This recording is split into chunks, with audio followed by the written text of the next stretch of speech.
ધૂળેટી પર્વ નિમિત્તે ભાવનગર પશ્ચિમના ધારાસભ્ય જીતુ વાઘાણીએ તેમના પરિવાર સાથે ધૂળેટી પર્વની ઉજવણી કરી હતી। તેમણે તેમના નિવાસસ્થાને આસપાસના લોકો સાથે રંગોનો તહેવાર આનંદપૂર્વક ઉજવ્યો હતો। આ પ્રસંગે જીતુભાઈ વાઘાણીએ જણાવ્યું હતું કે હોળી પ્રેમ, એકતા અને આનંદનો તહેવાર છે, જે સમાજમાં સૌહાર્દ અને ભાઈચારો વધારવામાં મદદ કરે છે।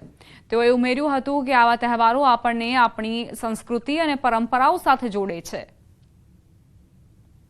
હોળી ધૂળેટીનું પર્વ અનેરું પર્વ છે।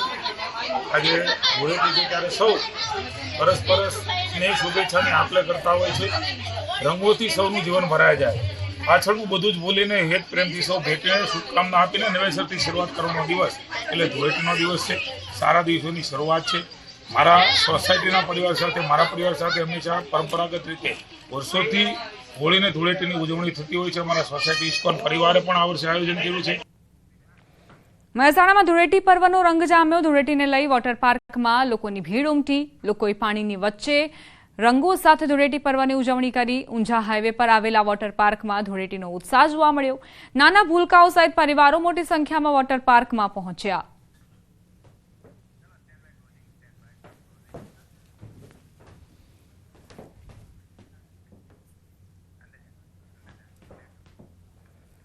આ સાથે જ બુલેટિનમાં અત્યારે બસ આટલું જ। વધુ અપડેટ્સ માટે આપ જોતા રહો ન્યૂઝ 18 ગુજરાતી।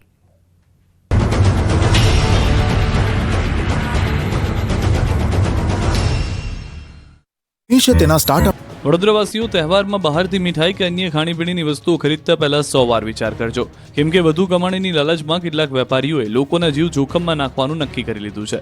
ત્યારે વડોદરા મહાનગરપાલિકાના આરોગ્ય વિભાગે વિવિધ દુકાનોમાં દરોડા પાડ્યા। વડોદરા મહાનગરપાલિકાની ખોરાક શાખાની ટીમે શહેરમાં ધાણી, ખજૂર, ખારીસિંગ, ઘી, મીઠાઈ, ખાદ્યતેલના 72 નમૂના લીધા। શહેરની 27 દુકાનો, તંબુ, લારી, પાથરણાવાળા પરથી 60 કિલો અખાદ્ય કલરવાળા ભૂંગળા અને સેવનો નાશ કર્યો। મકરપુરા જીઆઈડીસી, ખોડિયારનગર, ચોખંડી, છાણી જકાતનાકા, દાંડિયા બજાર, ગોત્રી, ઉમાચાર રસ્તા સહિતના વિસ્તારોમાં તપાસ કરવામાં આવી। ખોરાક શાખાએ દુકાનોમાંથી પનીર અને ડેરી એનાલોગ પ્રોડક્ટ્સના 21 નમૂના પણ લીધા। લેબ રિપોર્ટ આવ્યા બાદ કરાશે કાર્યવાહી। સુરતમાં વિકાસના કામના નામે કોન્ટ્રાક્ટરોએ આડેધડ રોડ ખોદી નાખ્યા છે, જેને લઈને જનતા ત્રસ્ત છે। ત્યારે આ મુદ્દે હવે ધારાસભ્ય કુમાર કાનાણીનો બાટલો ફાટ્યો છે। ફરી એકવાર ધારાસભ્યના લેટર બોમ્બથી ખળભળાટ મચી ગયો। વિધાનસભાના ચાલુ સત્રમાં જ કુમાર કાનાણીએ સુરત મનપાના કમિશનર અને પોલીસને સંબોધીને લેટર લખ્યો અને વરાછા વિસ્તારમાં ઠેર ઠેર ખોદેલા ખાડાને લઈને આક્રોશ વ્યક્ત કર્યો। પત્રમાં ધારાસભ્યએ લખ્યું કે વિકાસ નહીં, આડધણ ખોદકામનો વિરોધ છે। સતત થતા ટ્રાફિકથી લોકો હેરાન પરેશાન થઈ રહ્યા છે। સાથે જ તબક્કાવાર રોડ બંધ કરવા કે ખોદવા માટે કુમાર કાનાણીએ માંગ કરી છે। આ સમગ્ર મામલે ઝડપથી ઉકેલ આવે તે માટે રજૂઆત કરાઈ છે। વહેલી તકે કામગીરી પૂર્ણ કરી લોકોને ટ્રાફિકમાંથી મુક્તિ આપે તેવી માંગ છે।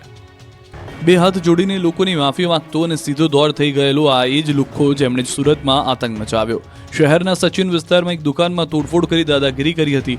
પોલીસે ગણતરીની કલાકોમાં જ આરોપીને દબોચી લીધો હતો। બાદમાં પોલીસે આરોપીને એવો કાયદાનો પાઠ ભણાવ્યો કે સીધી લીટી જેવો થઈ ગયો। સચિનના વાંજ ગામમાં જે આતંક મચાવ્યો હતો ત્યાં પોલીસ લઈ ગઈ હતી। લોકોની વચ્ચે આરોપીનો વરઘોડો કાઢ્યો હતો। એટલું જ નહીં, જે દુકાનમાં તોડફોડ કરી હતી ત્યાં લઈ જઈ માફી મંગાવી હતી। આરોપી સામે 8 ગુના નોંધાયેલા હોવાનું પણ સામે આવ્યું। પોલીસે બરાબરની સરભરા કરતા આરોપીની હેકડી ઉતરી ગઈ। સરઘસ સમયે પોલીસે લોકોની વચ્ચે આવીને કહ્યું કે આવા અસામાજિક તત્વોથી તમારે ડરવાનું નથી। આવી કોઈ પણ અસામાજિક પ્રવૃત્તિ કરે તો અમને જાણ કરજો। ગુજરાતમાં હોળી ધૂળેટીના તહેવારને લઈને દારૂની રીલમછેલ અટકાવવા માટે પોલીસ એક્શનમાં આવી છે। ગુજરાતમાં દારૂ ઘુસાડતા બુટલેગરોને પકડવા માટે પોલીસે બોર્ડર પર તપાસ હાથ ધરી છે।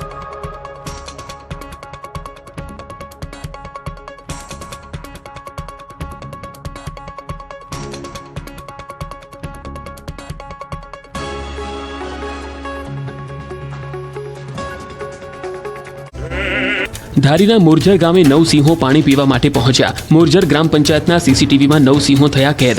9 સિંહોના પાણી પીતા સીસીટીવી સામે આવ્યા। સિંહોના સીસીટીવી સોશિયલ મીડિયામાં થયા વાયરલ। ધૂળેટી પૂર્વે નબીરાવના સ્ટન્ટનો વિડીયો વાયરલ। સુરતમાં નબીરાવના કારમાં સ્ટન્ટનો વિડીયો વાયરલ। પોલીસને ખુલ્લો પડકાર ફેંકતા દેખાયા અસામાજિક તત્વો। પોતાના અને બીજાના જીવને જોખમમાં મુકતા યુવકો સામે કડક કાર્યવાહીની માંગ।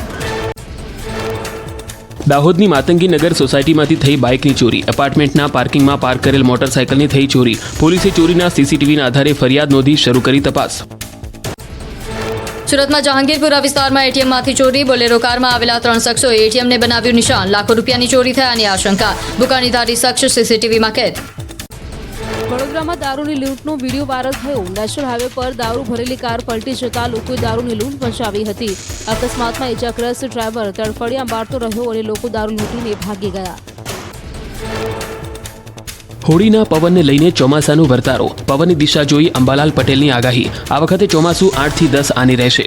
ચોમાસું સારું રહેવાથી ખેડૂતો માટે આ વર્ષ સારું રહેવાનું અંબાલાલ પટેલનું અનુમાન.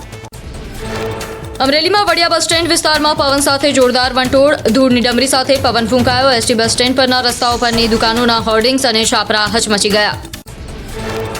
બનાસકાંઠામાં વાવના મીઠા વિચારણ વિસ્તારમાં કેનાલ તૂટી. ખેતરમાં કેનાલમાં પાણી ફરી વળતા એરંડા, ઈસબગુલ સહિત જીરાના પાકમાં વ્યાપક નુકસાન.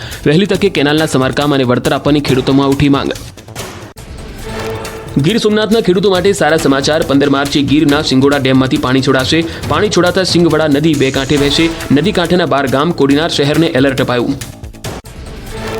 ડેમના રેડિયલ ગેટ બદલવાના હોવાથી ડેમમાંથી પાણી છોડવાનો નિર્ણય કરાયો. ડેમમાં ભરાયેલું પાણી સ્પિલ્ટ લેવલ સુધી છોડવામાં આવશે. ઢોર ઢાકરને નદીના કાંઠા વિસ્તારથી દૂર રાખવા અપાયું સૂચન. ગુજરાતના જાણીતા કલાકાર વિક્રમ ઠાકોર થયા નારાજ. વિધાનસભામાં ઠાકોર સમાજના કલાકારોને ન બોલાવતા નારાજ. સોશિયલ મીડિયામાં વ્યક્ત કરી નારાજગી. વિધાનસભામાં કલાકારોને બોલાવી કરાયું હતું સન્માન. નવગણજી સાથે ચર્ચામાં વ્યક્ત કરી નારાજગી. બીજા સમાજના કલાકારોને બોલાવ્યા અને ઠાકોર સમાજના કલાકારોને ન બોલાવતા સરકાર સામે નારાજગી દર્શાવી.